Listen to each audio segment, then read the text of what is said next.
we can use a metaphor for 3 different parts of the brain, and there's a very specific sequence in which they develop. If we think about my hand as a brain, we first have the brainstem, which is right here, which is responsible for all the kind of automatic things that happen in my body. Like, I don't have to consciously decide for my heart to beat. Then we have the part in our brain in the very middle. That's the limbic brain, and that's the part of the brain responsible for our emotional responses to things. So this is where we think about all the emotions we have, and we also think here about how do we know that we're in danger? So there's a little piece of the brain called amygdala, which is like an alarm center of our brain. It is connected to all the senses in our body, so our body is going to detect the danger, it's going to pass information to amygdala, which then sends information to the brainstem and basically says, for example, okay, you are in danger, now you have to breathe faster because you're going to run. And so these are the kind of 2 parts of the brain that work really well together. But then we also have the last part of the brain, which is the prefrontal cortex. So that's the kind of part of the brain right behind my forehead here.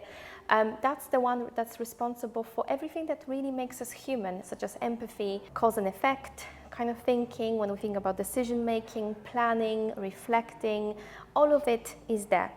And now what happens is that when we are in a traumatic situation, that part of the brain responsible for thinking and for everything that kind of makes us human, that goes offline because the brain says, now I need to concentrate on the danger, and all I need to do is I need to survive.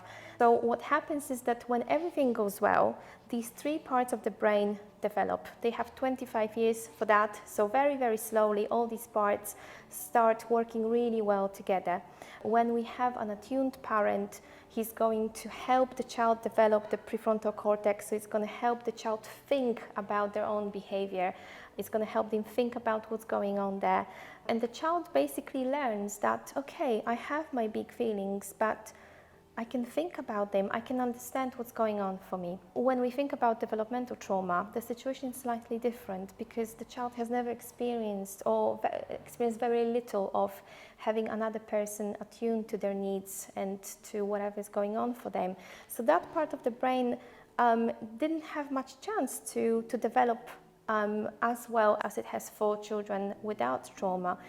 On top of that, the child is very often it's in a constant state of danger, constant state of I am not safe, which means that these 2 parts of the brain are going to be working overtime for the child.